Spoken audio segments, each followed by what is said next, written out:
Keutamaan Sunnah Nabi. Bismillahirrahmanirrahim. Nahmaduhu wa nusalli ala rasulil karim, amma ba'du.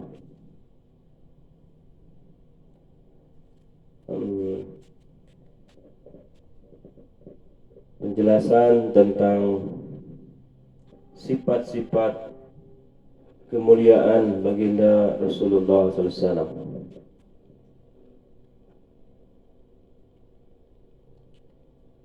Firman Allah Subhanahu wa taala, "Wa innaka 'ala khuluqin 'azim."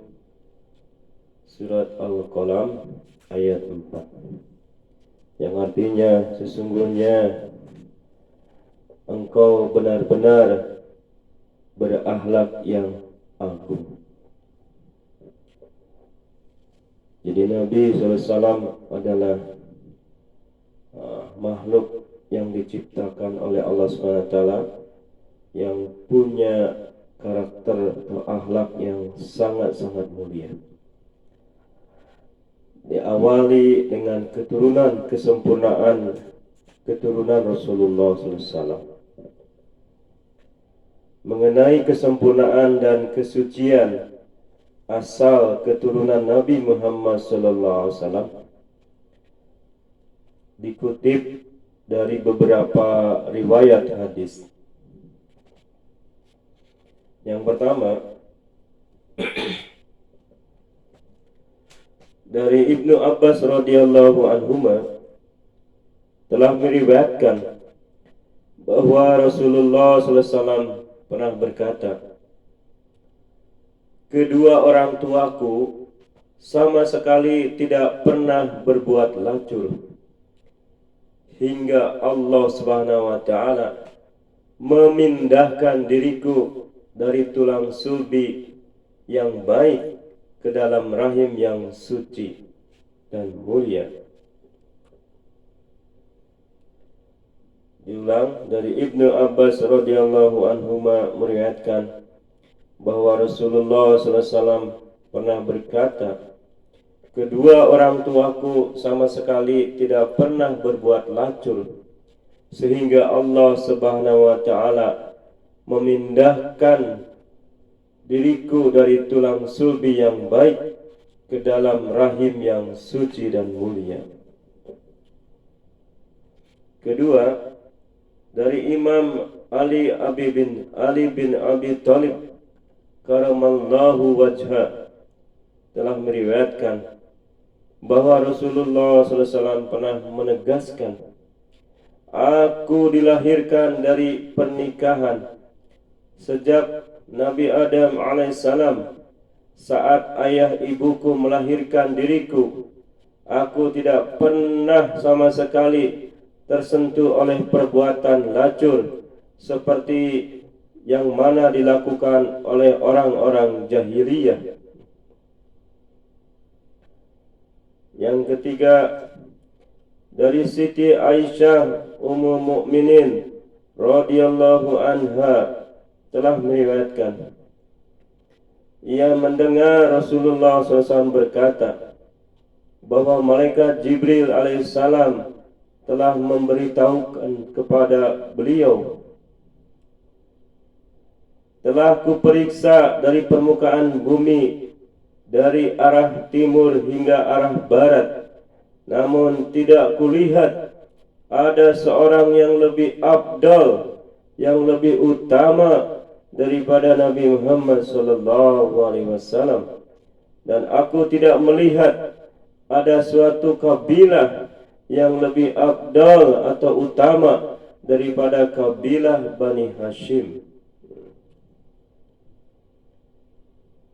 Yang keempat, di dalam Sahih Muslim terdapat sebuah riwayat berasal dari Wasilah bin Al-Asqa radhiyallahu anhu bahwasanya Rasulullah SAW pernah menjelaskan, Allah Subhanahu wa taala telah memilih Kinanah dari anak-anak Nabi Ismail alaihissalam, memilih Quraisy dari Kinanah, memilih Bani Hashim dari Quraisy dan memilih diriku dari Bani Hashim.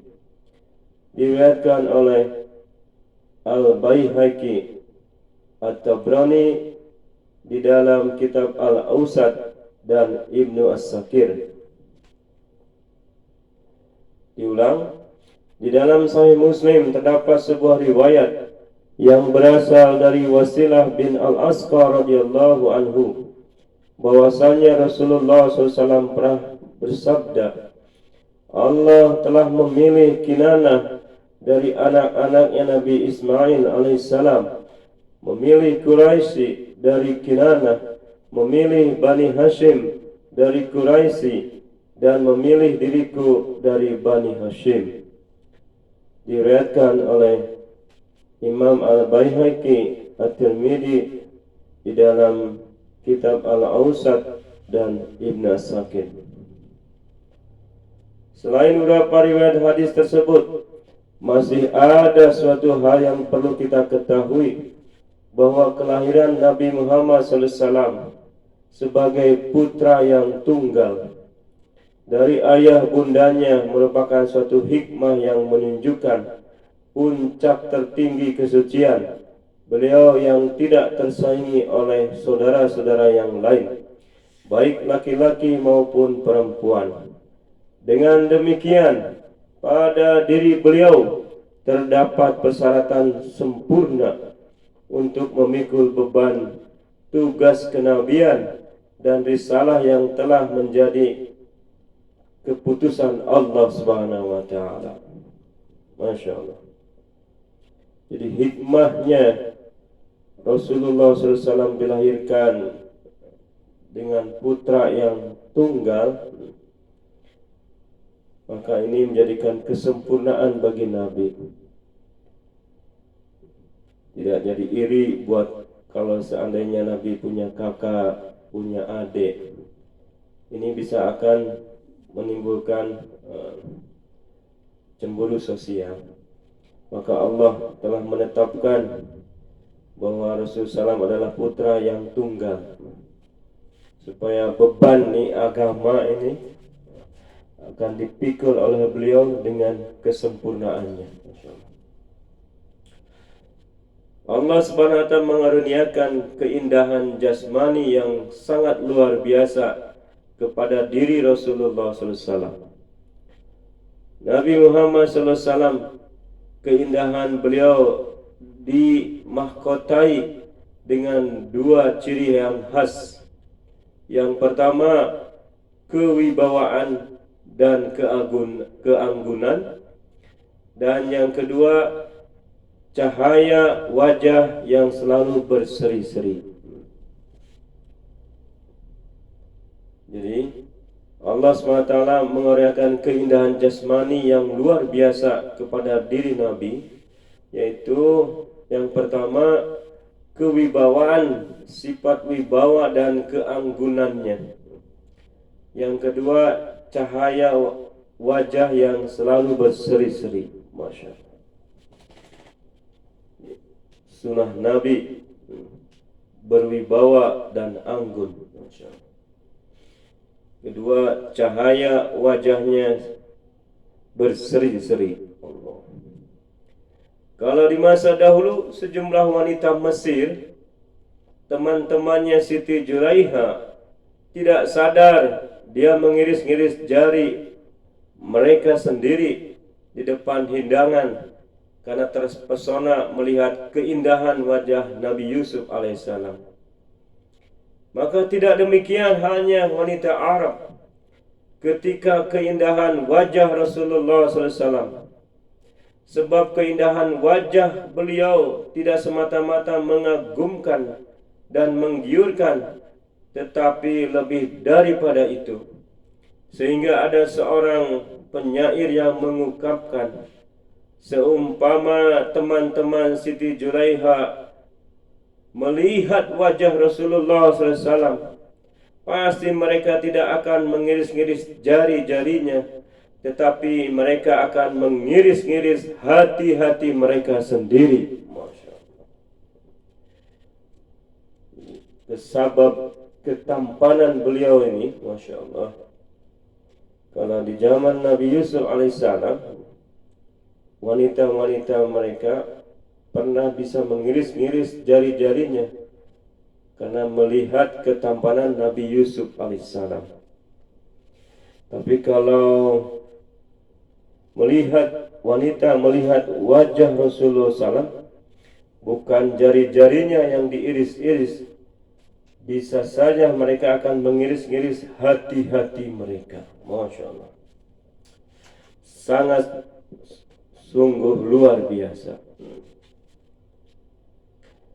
Rasulullah SAW tidak hanya sekedar indah mempersonakan, tetapi juga anggun dan sangat berwibawa. Mengenai kewibawaan beliau itu, Imam Ali bin Abi Thalib radhiyallahu anhu telah mengatakan, orang yang pertama kali melihat beliau akan merasa takut karena kewibawaan beliau.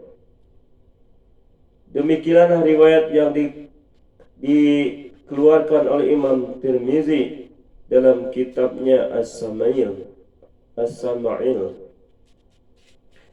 Dari Abu Daud dalam kitabnya Nasimur Riyad jilid 2 halaman 117 telah meriwayatkan, di setiap pertemuan Rasulullah SAW tampak amat berwibawa dan anggun. Bukhari Muslim juga meriwayatkan hadis berasal dari Anas radhiyallahu anhu yang telah mengatakan, orang yang baru datang dalam pertemuan dengan beliau maka merasa gemetar ketakutan, tetapi beliau segera menasihatinya supaya tenang. Amir bin As radhiyallahu anhu mengatakan, aku tak sanggup untuk menatap pandangan mataku kepada Rasulullah SAW, karena demikian tinggi penghormatanku kepadanya. Seumpama ada orang yang minta kepadaku supaya menceritakan keadaan beliau, aku tidak akan dapat menceritakannya, karena aku tidak sanggup menatap pandangan mataku kepada beliau. Demikianlah yang diriwayatkan oleh Imam Muslim di dalam sahihnya jilid 3 halaman 128. Masya Allah, Masya Allah. Saking berwibawanya Rasulullah SAW ini, Masya Allah, banyak sahabat yang tidak mampu menceritakan kewibawaannya karena mereka tidak mampu memandang wajah beliau, sehingga susah untuk, Masya Allah, mengutarakannya.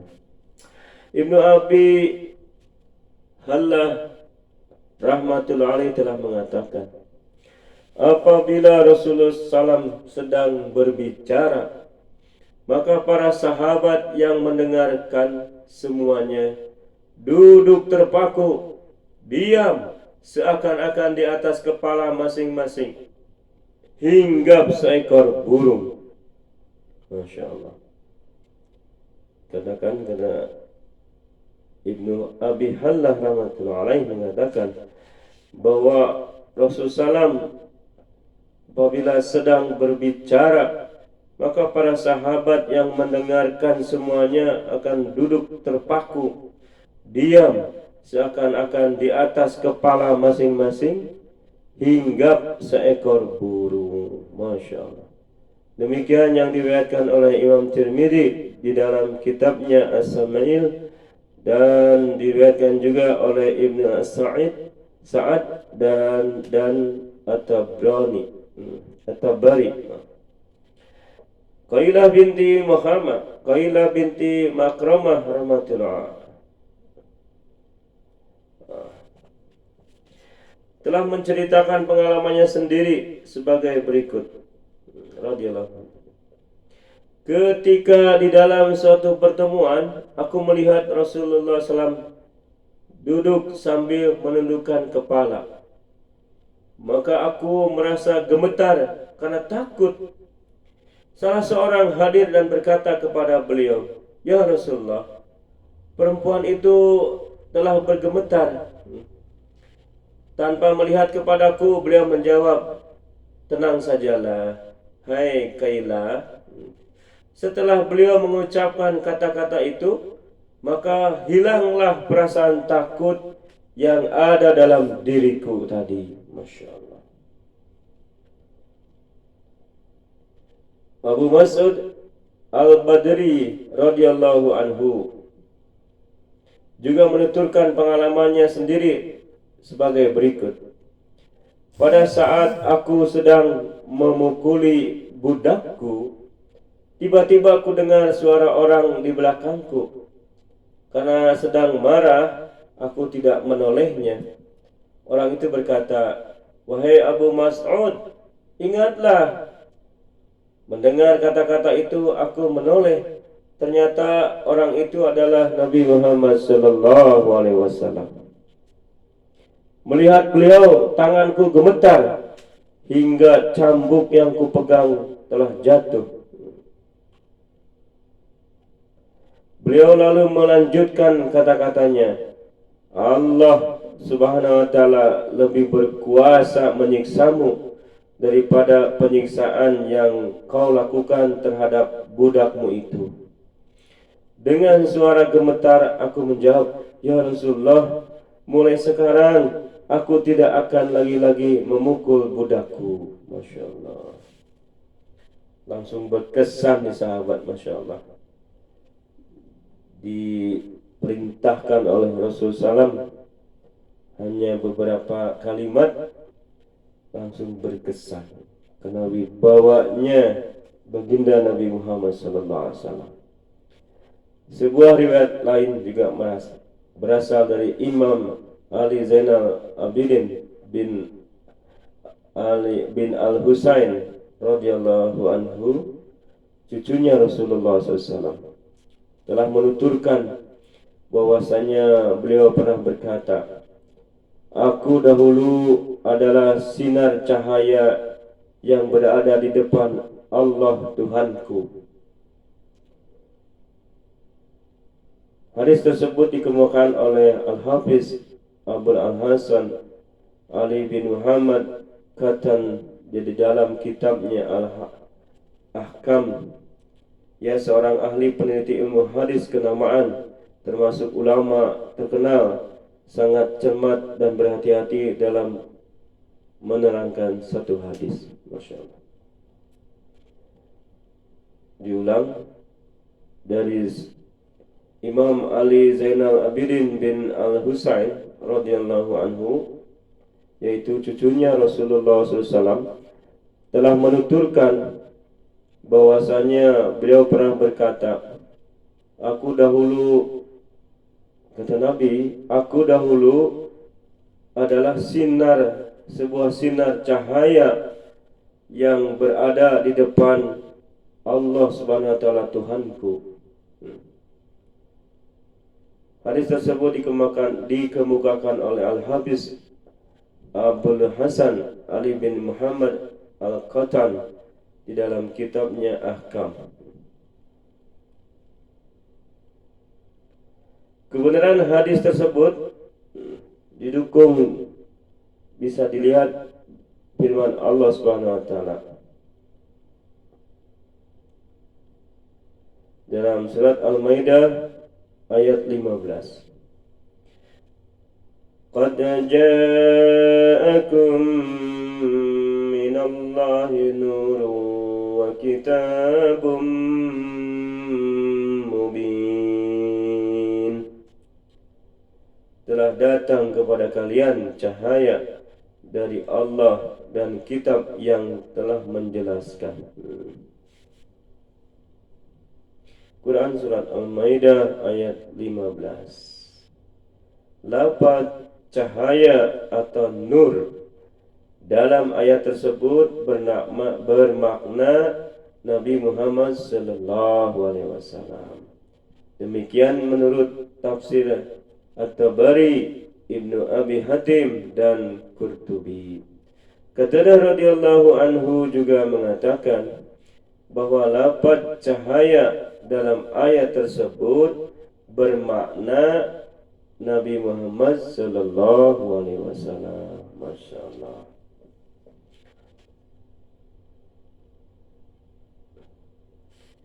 Kecuali sumber riwayat yang menerangkan ketika Siti Aminah binti Wahab melahirkan Nabi Muhammad SAW, ia melihat secercah cahaya yang menyertai kelahiran beliau, kemudian memancar menyinari istana dan gedung-gedung di negeri Syam. Bisa dilihat dalam kitab Al-Muwahhib Al-Laduniyah jilid 1 halaman 12. Imam At-Tabari juga dan Ibnu Abbas radhiyallahu anhuma juga meriwayatkan apabila Rasulullah SAW sedang berbicara, seolah-olah tampak secercah cahaya keluar dari gigi-gigi serinya.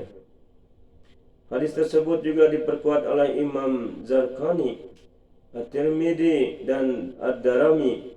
Demikian pula yang dikatakan oleh Ibnu Abi Hallah, sebagaimana yang dikemukakan oleh Imam Tirmidzi dalam kitabnya As-Sama'il.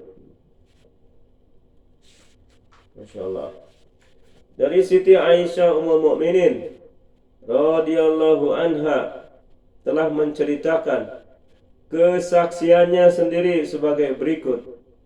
Aku telah duduk dekat Nabi Muhammad SAW saat itu sedang memperbaiki terompahnya. Kulihat dari kening beliau keluarlah butiran-butiran keringat yang memancarkan cahaya, hingga aku sangat keheran-heranan. Maka Nabi Muhammad bertanya, "Kenapa engkau tampak heran?" Aku menjawab, "Kulihat kening engkau berkeringat dan keringat itu memancarkan sinar cahaya." Semua berita, hikayat, riwayat dan hadis yang kami sebutkan di atas menunjukkan adanya cahaya pada diri Nabi Muhammad SAW, bukan cahaya yang muncul sewaktu-waktu sebagai mukjizat, sebagaimana yang pernah terjadi peristiwa di bawah ini. Seorang sahabat Nabi bernama Tufail bin Amr Ad-Dausi radhiyallahu an, yang terkenal dengan nama panggilan Dunnur, orang yang bercahaya, setelah menghadap baginda Nabi Muhammad sallallahu alaihi wasallam, minta kepada beliau supaya ditugasi untuk berdakwah mengislamkan orang-orang sekabilahnya.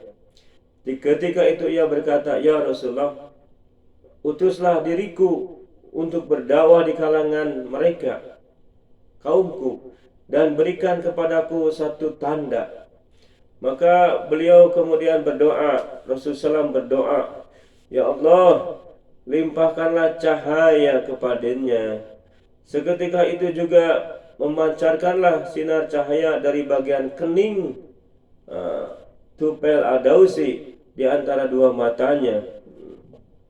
Tetapi beliau sendiri khawatir kalau cahaya yang memancarkan dari di tengah keningnya itu akan dianggap sebagai hal yang memberatkan atau masulah kepada dirinya. Karena itu beliau juga lalu berdoa lagi, "Ya Allah, aku khawatir kalau kaumku Tufail akan mengatakan sinar itu sebagai azab. Sinar yang berada di kening itu kemudian berpindah tempat ke ujung cambuk yang dipegangnya. Dengan cambuk yang memancarkan cahaya itu, maka sahabat Tufail radhiyallahu an menerangi jalan yang dilaluinya di dalam keadaan gelap gulita." Masya Allah, Masya Allah. Inilah kemuliaan Rasulullah SAW. Masya Allah. Keringatnya bercahaya. Masya Allah. Gigi-giginya juga kalau tersenyum mengeluarkan cahaya. Masya Allah, Masya Allah. sangat luar biasa.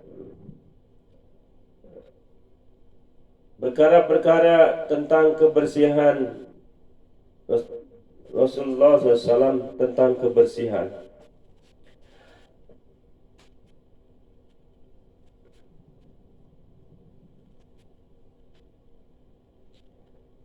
Rasulullah SAW sangat memperhatikan kebersihan badan dan menyuruh umatnya supaya memperhatikan masalah ini. Tiap hari beliau mandi dan selalu mencuci tangan sebelum makan dan sesudahnya. Jadi setiap hari beliau mandi dan mencuci tangan sebelum mencuci tangan sebelum makan dan sesudah makan. Masya Allah.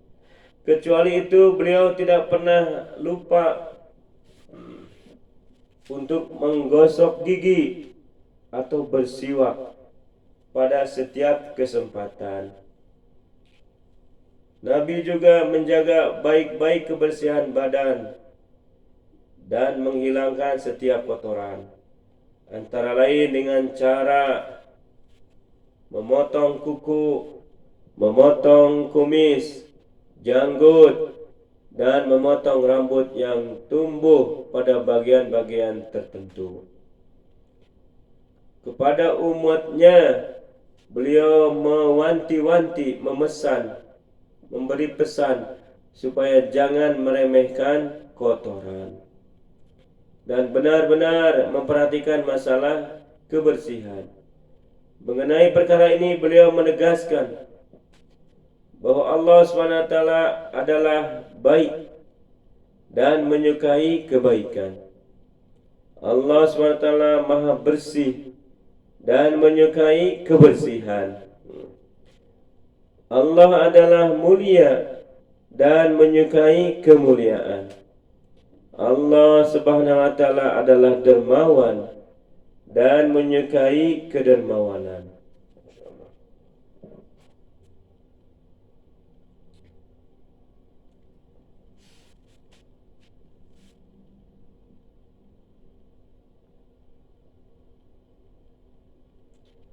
Al-Kufaizi Al-Kufaji rahmatullahi alaih di dalam Syahrus Sifa mengatakan matan atau susunan kalimat hadis tersebut dhaif atau lemah, tetapi maknanya sahih benar.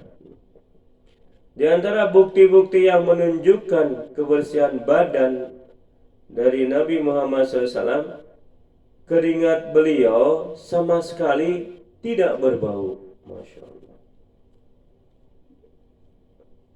Menunjukkan bahwa kebersihan badan Nabi itu dengan keringat dan sama sekali keringatnya tidak bau. Nabi juga sering memperhatikan kebersihan rambut, menguraikan dan menyisirnya dengan rapi.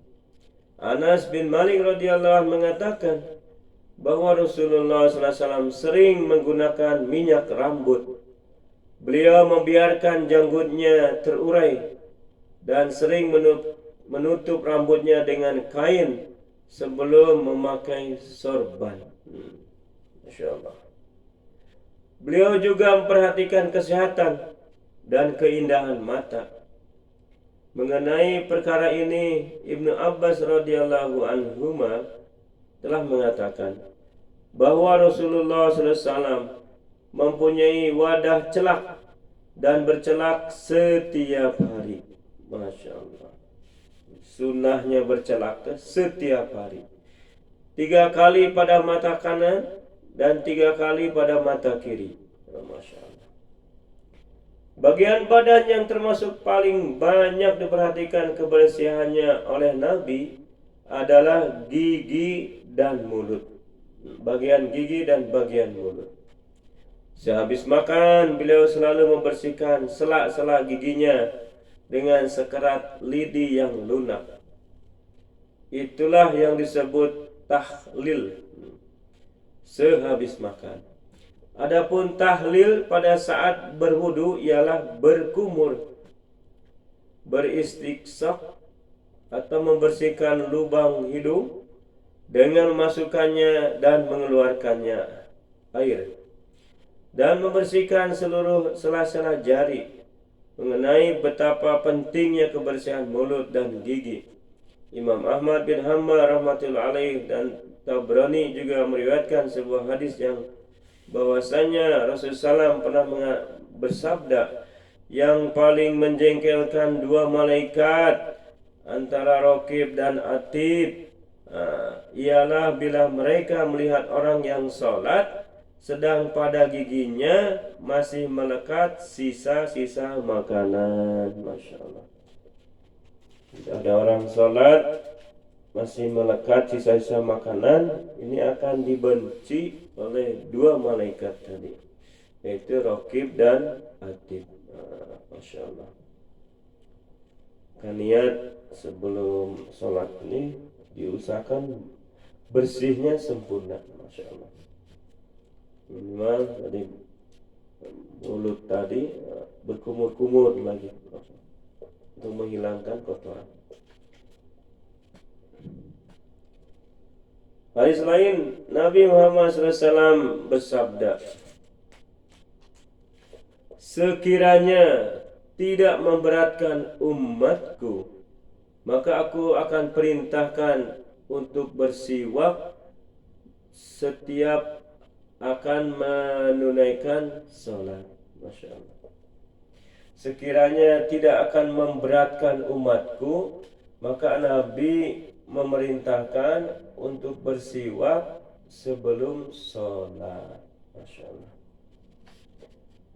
Maka bersiwak sebelum sholat ini, Masya Allah, ini perkara yang paling afdal. Karena dalam hadis yang lain dikatakan, orang yang bersiwak sebelum sholat, maka Allah lipat gandakan sholatnya 70 kali. Masya Allah. Dengan orang yang sholatnya tidak bersiwak. Masya Allah, Masya Allah. Bahkan Al-Bazzar dan Tabrani dalam meriwayatkan hadis tersebut menuturkan bahwa Rasulullah SAW bersabda, mereka telah kewajiban bersiwak tiap hendak menunaikan sholat, sebagaimana halnya wudhu yang diwajibkan atas mereka. Masya Allah.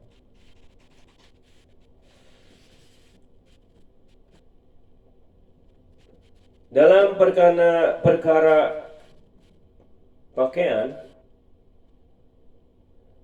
Rasulullah SAW sangat memperhatikan kebersihan dan kerapihan.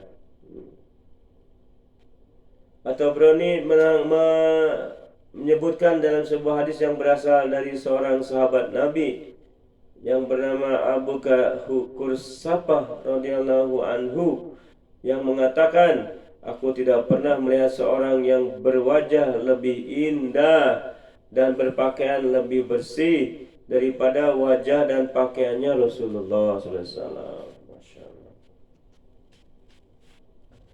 Beliau juga suka berdandan. Nabi suka berdandan, memperindah diri, dan juga menganjurkan umatnya supaya mengikuti jejak beliau. Mengenai perkara ini, beliau menerangkan, Allah SWT adalah indah dan menyukai keindahan. Diriwayatkan oleh Ibnu Sani. Pada waktu-waktu tertentu, Nabi Muhammad SAW suka memperindah diri, menghiasi diri dengan berpakaian yang bagus dan berdandan rapi. Seperti pada waktu menerima tamu, terutama para utusan yang datang dari daerah-daerah. Demikian pula pada hari-hari raya dan hari Jumat, beliau menganjurkan kaum muslimin supaya mengikuti jejaknya dengan mengatakan, berpakaianlah yang baik, terutama pada waktu kalian sedang berpergian, hingga kalian seolah-olah menjadi yang terindah di tengah orang banyak. Diriwayatkan oleh Al-Hakim. Allah SWT telah mengaruniai nikmat kepada hambanya. Dialah Allah SWT suka melihat nikmatnya membekas pada hambanya. Diriwayatkan oleh At-Tabrani dan Baihaqi. Rasulullah SAW tidak membolehkan kaum muslimin mengenakan pakaian demikian panjang hingga mudah terkena kotoran di tanah, dan menyuruh mereka supaya meninggikan sarungnya atau jubahnya dari permukaan tanah. Maka beliau berkata, tinggalkanlah seorang kalian, ia akan lebih menjamin kebersihannya dan lebih awet. Masya Allah. Selain kebersihan pakaian, maka Rasulullah SAW juga memperhatikan atas kebersihan tempat tinggal. Mengenai hal ini beliau berkata kepada para sahabatnya, bersihkanlah halaman rumah kalian. Rasulullah SAW menaruh perhatian besar kepada kebersihan masjid. Beliau senang sekali, Nabi senang sekali melihat orang yang bekerja membersihkan masjid. Ketika seorang wanita yang bertugas mengurus kebersihan telah wafat dan tidak ada orang yang memberitahukan kejadian itu kepada Nabi sebelum dimakamkan, beliau menegur para sahabatnya, kenapa kalian tidak memberitahu kejadian ini kepadaku? Setelah itu beliau cepat-cepat pergi dari kuburan ke tempat jenazah wanita itu yang dimakamkan. Kemudian di sana beliau sholat untuk mendoakannya. Masya Allah, Masya Allah. Ini sifat-sifat yang lainnya mungkin akan dilanjutkan di sunnah Nabi part 3, bagian ketiga. Semoga Allah SWT memberi taufik hidayah kepada kita semuanya untuk bisa mengamalkan dan menyampaikannya. Masya Allah, Masya Allah. Sehingga ini majelis bisa menjadi asbab hidayah, asbab turunnya hidayah buat dari kita, buat saudara-saudara kita, keluarga kita, saudara-saudara kita, tetangga-tetangga kita, teman-teman kita semuanya. Semoga dapat hidayah. Kita tutup dengan kiprah majelis. Subhanallah wa bihamdihi, subhanakallahumma wa bihamdika, asyhadu an la ilaha illa anta, astaghfiruka wa atubu ilaik. Masyaallah.